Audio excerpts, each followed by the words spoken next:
Pharmacist आप बनना चाहते हो तो यह कोर्स आपके लिए काफ़ी हेल्पफुल होने वाला है। तो अगर आप फार्मेसी में करियर बनाना चाहते हो तो बेसिकली ये कोर्स काफ़ी ज़्यादा पॉपुलर हो जाता है। बी फार्मा कोर्स करने के लिए आपको कम से कम 10+2 की डिग्री होनी चाहिए आपके पास। 10+2 में आप फिजिक्स केमिस्ट्री मैथ या फिर फिजिक्स केमिस्ट्री बायो लिए हैं तो आप इसके लिए बिल्कुल एलिजिबल हैं।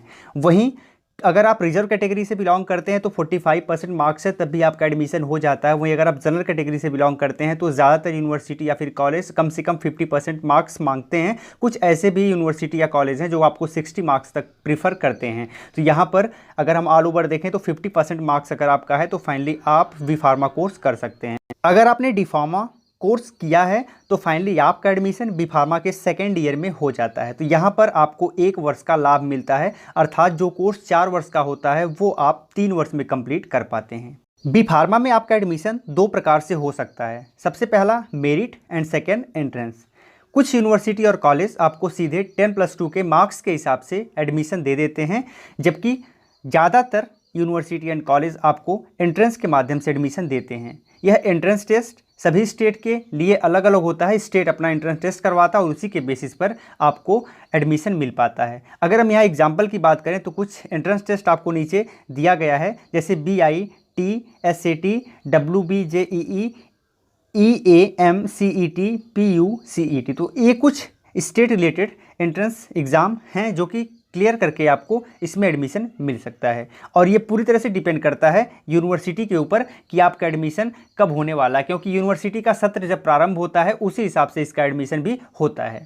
इस कोर्स को कंप्लीट करने के बाद आप अपना खुद का मेडिकल स्टोर ओपन कर सकते हो। इसके लिए आपको लाइसेंस मिल जाता है। वहीं आप MR की जॉब भी प्राप्त कर सकते हो जो कि मेडिकल रिप्रेजेंटेटिव के नाम से जाने जाते हैं। अच्छा कैरियर है और आपको अच्छी खासी सैलरी भी मिल जाती है। वहीं तीसरी सबसे बड़ी चीज़ है कि आप किसी भी मेडिसिन कंपनी में काम कर सकते हो, क्योंकि आपके पास एक ऐसा कोर्स है जो कि मेडिसिन से रिलेटेड है। वहीं रिसर्च एजेंसी में भी आप काम कर सकते हो, साथ ही किसी हॉस्पिटल में भी मेडिसिन विभाग में आप काम कर सकते हो। ये कुछ जॉब अपॉर्चुनिटीज़ हैं जो आपको इस कोर्स को कंप्लीट करने के बाद मिल जाती हैं। इस कोर्स में एडमिशन लेने के लिए आपकी उम्र कम से कम 17 वर्ष होनी चाहिए। 17 वर्ष अगर आपकी उम्र है तो आप इसमें ईजिली एडमिशन ले सकते हैं।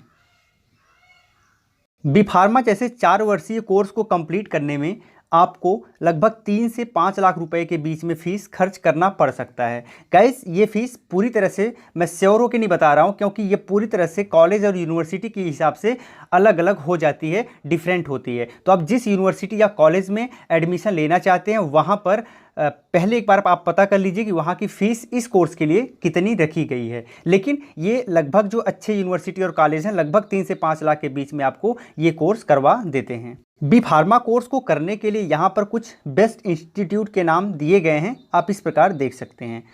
Jamia Hamza university new Delhi, Punjab university Chandigarh, institute of chemical technology Mumbai, Birla institute of technology and science Pilani, Manipal college of pharmaceuticals science Karnataka, JSS college of pharmacy Nilgiri Tamil Nadu. तो ये कुछ अच्छे बेस्ट इंस्टीट्यूट हैं जहाँ से आप इस कोर्स को कर सकते हैं, या फिर आप किसी भी इंस्टीट्यूट से किसी भी यूनिवर्सिटी से भी इस कोर्स को कर सकते हैं। पर आप कोर्स करते समय एक बार ज़रूर पता करें कि एक्चुअल में उस यूनिवर्सिटी की रेपुटेशन क्या है इस कोर्स को लेके। तो गाइज, इस कोर्स को लेके एक बहुत बड़ी बाधा ये है कि आप इस कोर्स को रेगुलर मोड में ही कर सकते हैं। अगर आप दूरस्थ यानी कि डिस्टेंस मोड से करना चाहें या फिर करेस्पॉन्डेंस मोड से करना चाहें तो ये कोर्स उपलब्ध नहीं है और PCI इसे अलाउ नहीं करती। तो फाइनली PCI का फुल फॉर्म होता है फार्मेसी काउंसिल ऑफ इंडिया, जो कि पूरे फार्मेसी को रेगुलेट करती है, तो वो इसे अलाउ नहीं करती। तो अतः अगर आप ये कोर्स करना चाहते हो, फिर बी फार्मा करना चाहते हो, तो आपको रेगुलर मोड में ही करना पड़ेगा। इस कोर्स को करने के बाद आप सामान्यतः जब किसी कंपनी में ज्वाइन करोगे तो स्टार्टिंग में 15 से लेके 20,000 रुपये के करीब आपको सैलरी मिल सकती है। कोई बड़ी कंपनी अगर आपको मिल गई तो हो सकता है वो 25 से 30,000 के बीच में आपको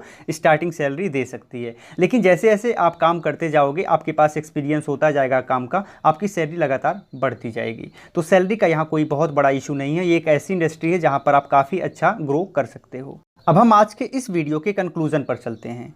गाइस, पहला कंक्लूजन जो निकल के आ रहा है वो ये कि यह जॉब ओरिएंटेड डिग्री कोर्स है। अर्थात अगर आप बी फार्मा कर लेते हो तो 100% है कि आपको अच्छी जॉब मिल जाएगी। और चूँकि आज के डेट में मेडिसिन की डिमांड बहुत ज़्यादा बढ़ गई है, तो इसलिए भी आपको यहाँ पर करियर बनाना आपके लिए बहुत ही बेहतर होने वाला है।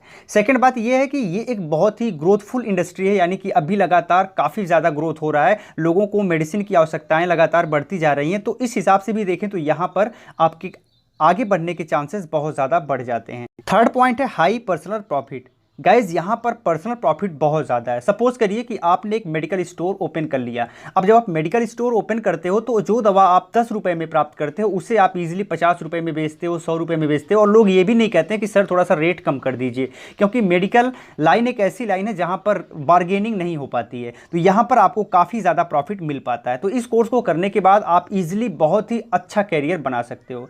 गाइस उम्मीद करते हैं कि यह वीडियो आपको काफ़ी कुछ सिखाने में मददगार होगी, और अगर आपको वीडियो अच्छी लगी हो तो कमेंट में लिखकर ज़रूर बताइएगा। साथ ही साथ यहाँ पर अगर आपने अब तक हमें सब्सक्राइब नहीं किया है तो सब्सक्राइब करके घंटी पर प्रेस करके ऑल नोटिफिकेशन ऑन कर लीजिएगा, जिससे फ्यूचर में इतने महत्वपूर्ण टॉपिक आपसे कभी मिस ना हो। साथ ही वीडियो को लाइक करिएगा, शेयर करिएगा। गाइस बहुत बहुत धन्यवाद। जय हिंद।